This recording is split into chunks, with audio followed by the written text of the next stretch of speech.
시작할게요.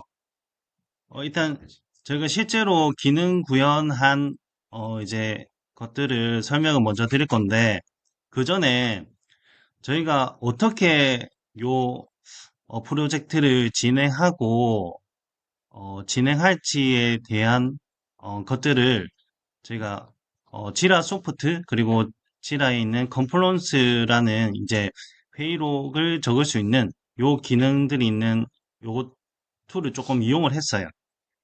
그래서 저희가 실제로 저희 프로젝트를 진행함으로써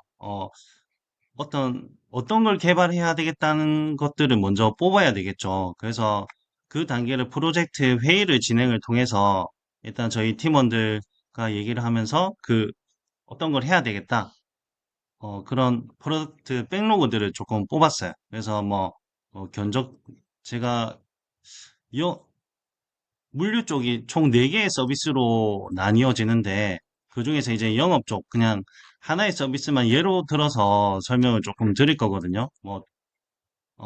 일단은, 영업 서비스 쪽에서는 이제 뭐 이런 아이템 백로그들을, 프로덕트 백로그들을 조금 먼저 뽑았고, 우리는 견적 관리, 거래처 관리, 뭐 수주 관리, 이런, 이런 화면을 구성을 하겠다. 견적 관리, 영업 쪽에 견적 관리, 수주 관리, 그리고 뭐 기초 정보 쪽에 있는 거래처 정보, 요런 쪽에, 어, 화면을 구현하겠다는 식으로 이런 프로덕트 백로그를 먼저 뽑았어요. 큰 틀로.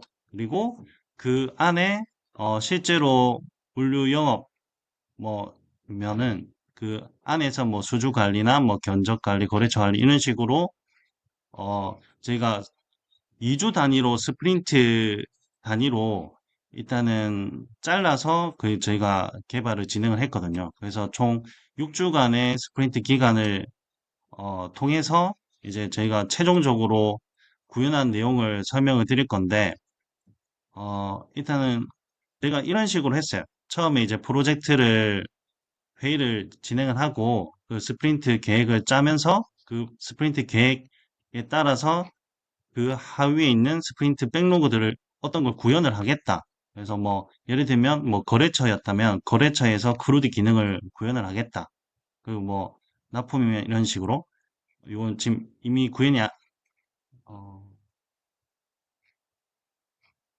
잠시만요. 뭐 견적에서 이런 크루드 기능을 구현하겠다. 수주에서 이런 크루드 기능을 구현하겠다. 먼저 계획을 잡았어요. 그래서 계획을 잡고 그 계획에 따라서 데일리 스크림 회의를 저희는 매일 진행을 했어요. 그래서 매일 진행하면서 뭐 어떤 게 뭐 좀 막히고 각각 팀원들별로 어떤 임무가 주어졌고 그래서 그 임무를 그 다음 날 확인하고 그 다음에 어떤 문제가 있었는지를 서로 공유하면서 일단은 진행을 했었어요. 그래서 그 스프린트 계획이 2주가 끝날 때 리뷰 회의를 진행하고 그 기록들 잘 된 점이나 뭐 잘못된 점들을 좀 남기면서 그 다음 스프린트 계획을 진행을 할 때, 아, 어떻게 또 뭐 개선해야 될 거나 아니면 어, 조금 미비한 점을 찾는 거죠. 결국은 이쪽에서. 그래서 그거를 다음 스프린트 리뷰 때 이제 반영을 해서 어, 지속적으로 프로젝트를 일단 진행했다고 먼저 말씀을 드리고 이제 실제로 저희가 화면을 어떻게 구현했는지를 이제 설명하는 단계로 일단 넘어가 볼게요. 저희 물류 업무는 총 7가지 메뉴에 보시면 7가지로 나뉘게 돼요. 그래서 일단 저희는 기초 정보 관리를 시작으로 해서 생산 관리까지를 일단은 구현을 시도를 했어요. 요 외주 관리나 운송 관리 같은 경우는 그 흐름에서 조금 약간 빠지기도 하고 요까지 볼 시간도 조금 충분치 않아 가지고 저희가 생산 관리를 다 본 건 아니지만 일부까지는 이제 일단 어, 보면서 구현을 조금 했고요. 일단 여기서 어떻게 설명 먼저 드릴 거냐면 물류는 아까 제가 흐름을 설명하면서 일단 하나의 프로세스를 가진다고 했잖아요. 견적을 시작으로 납품까지. 그래서 이 하나의 프로세스를 설명하기 위해서는 기본적으로 기초적인 정보나 데이터들이 있어야 돼요. 그래서 그런 기초적인 정보나 데이터들이 기초 정보 관리와 물류 정보 관리, 그리고 자재 구매 관리에 그러한 기초적인 정보들이 있어요. 그래서 이것들이 구현이 되지 않으면 이 실제로 물류라는 흐름을 타고 설명할 수 있는 그런 것들을 설명을 할 수 없기 때문에 저희가 처음에 계획을 했던 거는 기초 정보, 물류, 그다음에 자재 구매 쪽을 일단 기능 구현이 되지 않은 것들을 먼저 중점적으로 보고자 했고요. 그래서 처음에 저희가 요 프로젝트를 받았을 때 기초 정보 이 모든 화면들은 떴었는데 그 안에 기능들이 구현이 안 돼 있었어요. 예를 들면 기초 정보나 물류 정보 그리고 자재 구매 같은 경우는 조회는 다 됐어요. 조회는 돼서 처음에 이렇게 화면이 뿌려지는 것까지는 다 됐는데 나머지 조회 기능을 제외한 수정이나 저장, 삭제 그런 기능 구현들이 다 안 돼 있었어요. 그래서 그러한 기능들을 구현을 1차로 목표를 했고 그래서 기초 정보 관리를 먼저 볼게요.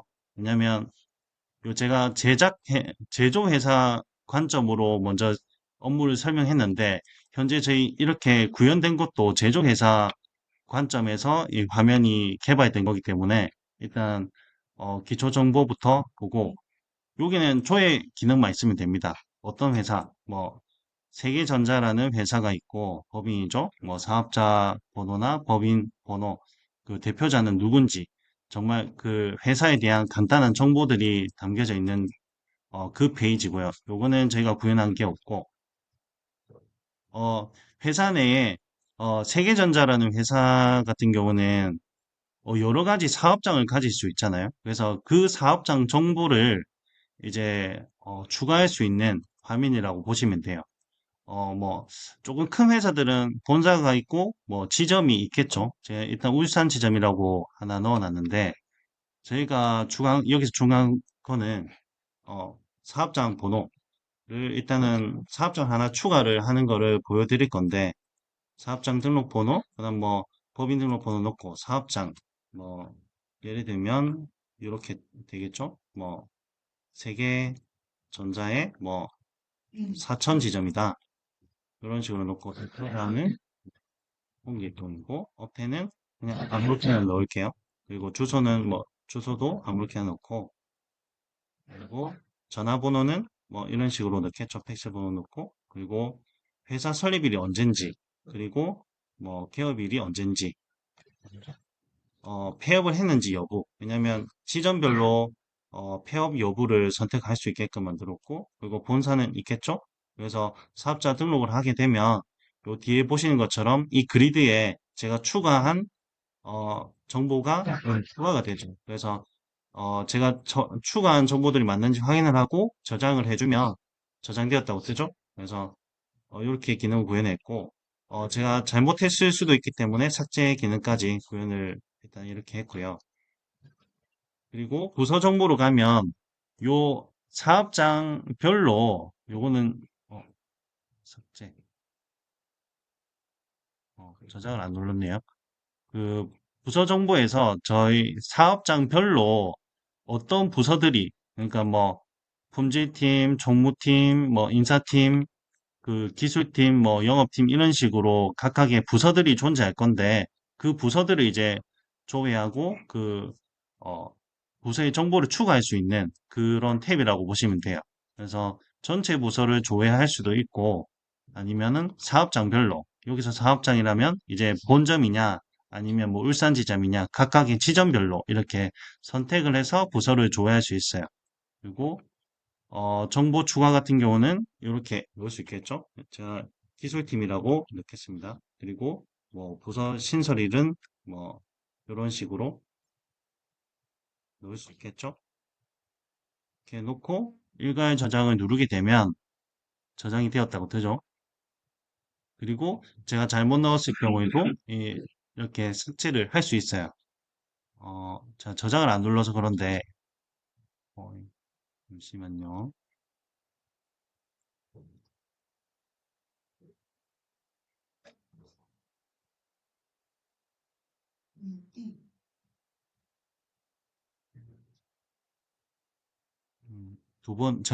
저장을 두 번 눌러서 그런가 보네요. 이렇게 취소를 할 수 있습니다.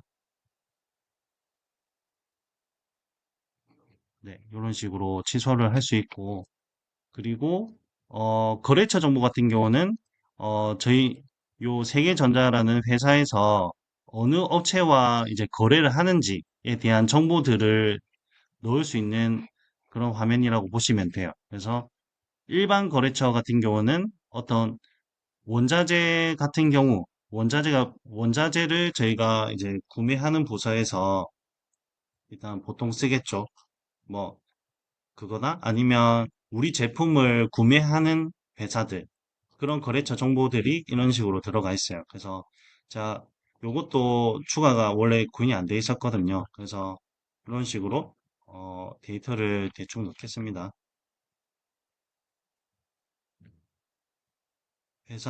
거래처 정보를 넣고 저장하면, 이렇게 뜨죠? 그래서 실제로 저희가 거래처를 추가를 할 수 있고, 그리고 이 거래처가 잘못됐으면 삭제하는 것까지 일단은 구현을 진행했고, 이 금융거래처 같은 경우는 이제 은행에 대한 정보들을 담고 있는 그 리스트거든요. 그래서 실제로 우리 회사는 뭐 이런 뭐 신한은행, 뭐 국민은행 이런 쪽이랑 거래를 트고 있다. 여기도 똑같습니다. 그 데이터를 집어넣고 거래처를 등록을 할 수가 있어요. 일괄 저장을 눌러서 전체 할 수 있고, 그리고 제가 요 수정 기능을 제가 한번 해볼게요. 요거는 삭제를 하고, 그러면 어, 수정 기능이 조금 잘 안 되네요. 일단은 기초 정보 관리는 이렇게 저희가 좀 원래 조회 기능만 됐었는데 나머지 조회 기능을 제외한 크루드 기능을 좀 구현을 시켰고, 그리고 물류 정보 관리 같은 경우로 가볼게요. 요 코드 관리 같은 경우는 어떤 탭이냐면 저희가 기초 정보 관리에서 이제 넣은 정보들을 한눈에 좀 보기 위한 곳이라고 보면 돼요. 그래서 여기 보시면 구분 코드가 있는데 구분 코드로는 저희가 잘 모르겠죠. 그래서 뭐 조금 전에 본 거래처를 이제 선택해서 코드 상세 조회를 해보면 아까 봤던 그 거래처에 대한 정보들이 이렇게 뜨게 됩니다.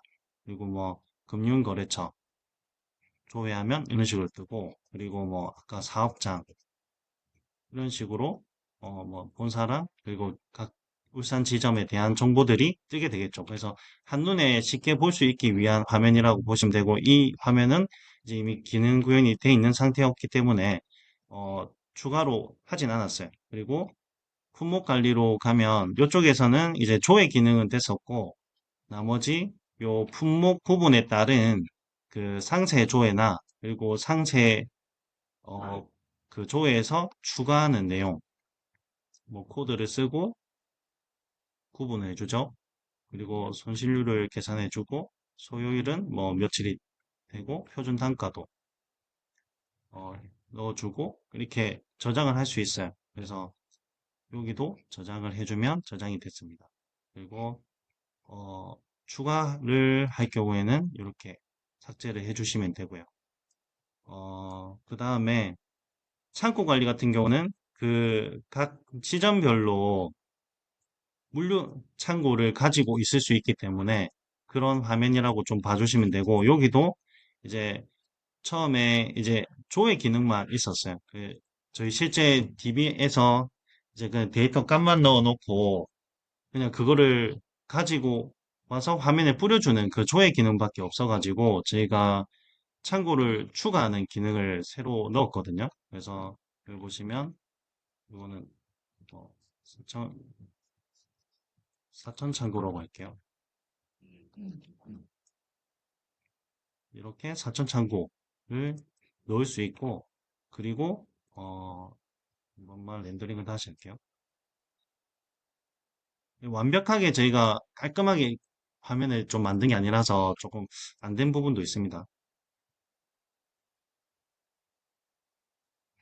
그래서 실제로 이 창고 안에 어떤 물품들을 보관하고 있는지는 이제 자재 조회를 통해서 실제로 뭐 이런 자재들을 뭐 제품, 완제품과 뭐 원자재들, 그리고 반제품들을 보관하고 있다. 수량이나 뭐 이런 것들을 정보를 확인할 수 있는 곳이라고 보시면 돼요. 그래서 이런 것들을 저희가 구현을 조금 했고, 그리고 자재 구매 관리 같은 경우에는 제가 폼도 그냥 처음에 이 이미지만 저희가 돼 있는 형태로 받았거든요. 그래서 일단 폼을 전체적으로 다 저희가 기능 구현을 시켰거든요.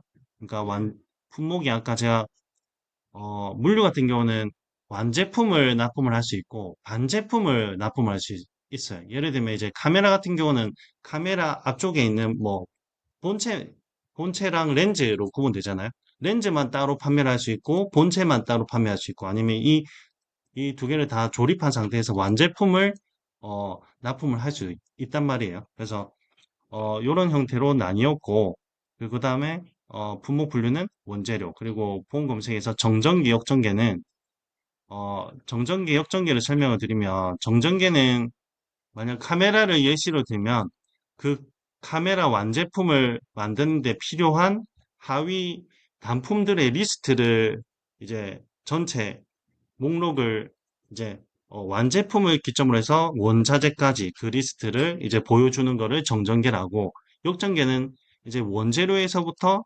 완제품으로 순서로 어, 보여주겠다를 선택하는 거예요. 그래서 일단 저는 보통은 정전개로 많이 보기 때문에 완제품을 정전개로 해서 품목을 이제 디지털 카메라를 선택을 해줍니다. 일단 이 회사는 뭐 두 개의 제품이 없다고 일단은 가정을 하고 만든 거기 때문에 이렇게 조율할 수 있죠. 이제 제일 상위인 그 디지털 카메라 그 완제품을 기점으로 그다음에 그 반제품 그리고 요게 들어가는 이제 하위 원재료들, 하위 단품들 형태로 이렇게 정전개 형식으로 리스트를 보여주게 됩니다. 그래서 이런 식으로 볼 수 있고 이렇게 조회를 하고 그 다음에 추가로 이제 저희가 보험을 등록할 수도 있어야 되잖아요. 그래서 내가 이번에 어, 어, 그 완제품을 일단은 어, 여기서 좀 새로운 항목이 추가가 되었다. 그럴 경우에 이제 원재료가 하나 뭐 더 들어갔다. 그러면은 이런 식으로 선택을 해줍니다. 그래서 이런 식으로 수량은 뭐 하나가 들어간다. 이런 식으로 저장을 해주게 되면 이렇게 리렌더링이 되면서 새롭게 그 추가된 내역이 저장이 되거든요.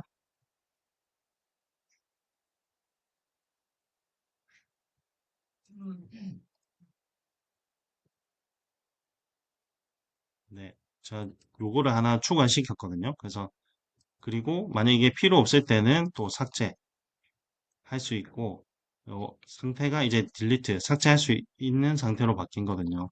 원래 한 번에 바로 삭제가 되면 좋은데 현재는 저희가 이렇게 일괄 저장을 눌러야만 일단은 바뀌게끔 되어 있어요. 그래서 확인만 한 번 더 하고 넘어갈게요.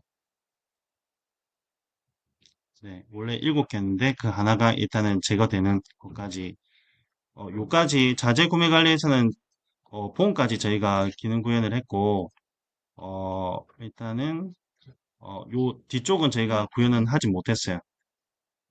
일단은 어느 정도의 데이터가 좀 뜨긴 뜨는데 조금 다른 쪽이랑 재고랑 이런 쪽에 연계가 안 돼 있어가지고 일단은 저희가 분석만 조금 하고 실제 기능 구현은 하지 못했어요. 이쪽 발전 재고 처리는. 그리고 이 기본적으로 이 데이터들을 이제 크루드 할 수 있는 기능을 구현을 다 시키고 저희가 이제 영업 쪽부터 저희가 이제 두 번째 스프린트 계획을 이제 통해서 이제 기능 구현을 시켰거든요. 그래서 먼저 처음에 견적 등록해야 되겠죠. 여기서 이제 흐름적으로 조금 따라가 볼게요.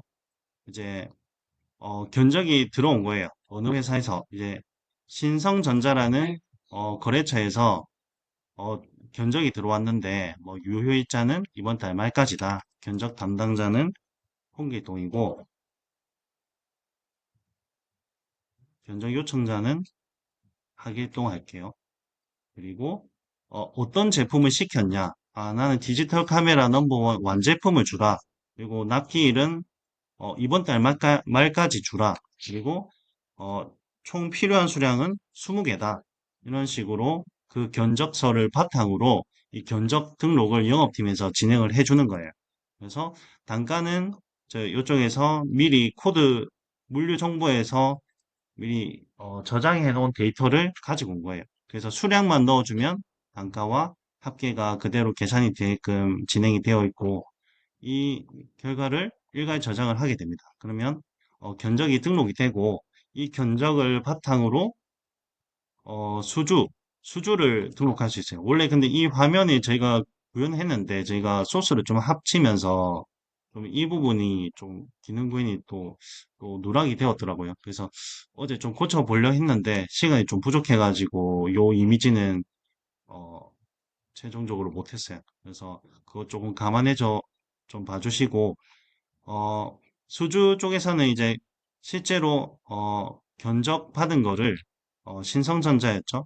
자, 첫 번째 거는 제가 아침에 테스트 해본다고 만든 거고 날짜별로 이제 일단 뜨거든요. 그래서 여기서 신성전자의 견적을 뭐 일반 수주로 할 거냐, 긴급 수주로 할 거냐.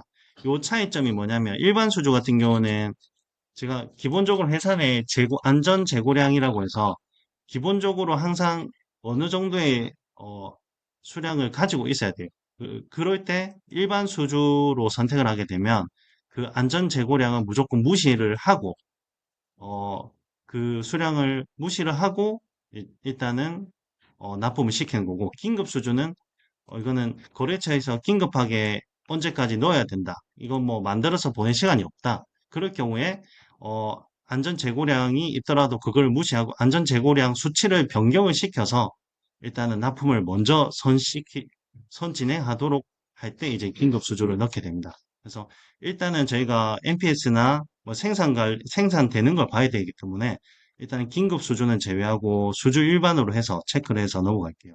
그래서 여기는 뭐 공개통으로 대충 넣겠습니다.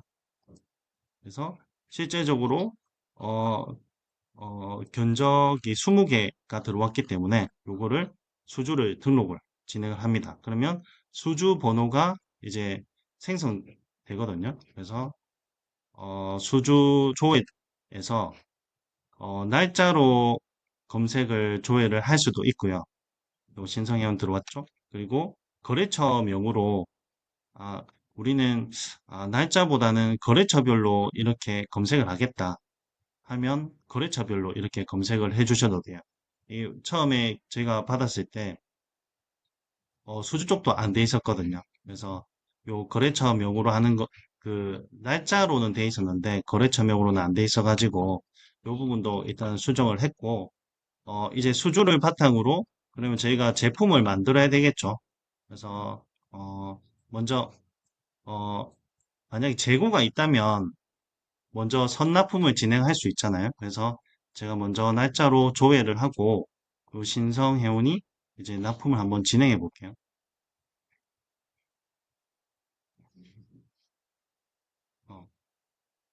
20개를 납품을 진행하겠다.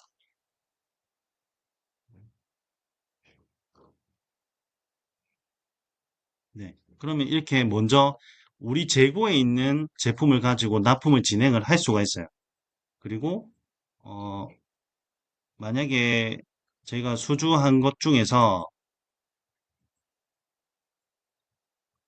재고가 부족해서 할 수 없는 것들이 있잖아요. 제품을 만들어야 되는 것들.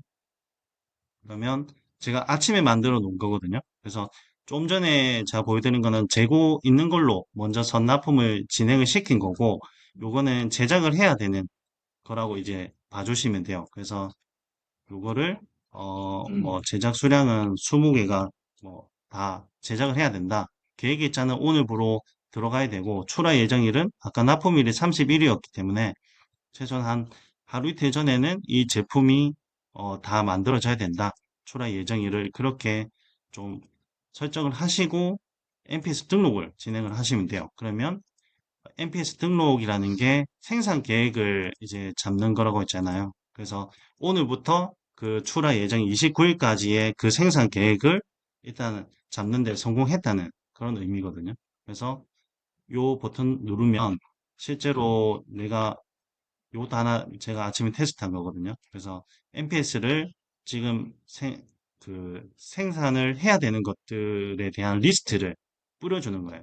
일단 저희가 화면 구현한 거는 여기까지거든요. 그래서 추가적으로 뭐 MRP나 생산 이쪽으로 좀 더 진행을 했어야 되는데 일단은 시간이 좀 부족한 것도 있고 제가 실력이 좀 부족한 면도 좀 있어가지고 제가 NPS 단계까지 일단은 저희가 구현을 진행을 했고 여기까지 설명을 해야 되겠네요. 제가 생각한 것보다 시간을 좀 너무 많이 쓴 것 같아가지고 일단은 여기서 마무리 지어야 될 것 같습니다.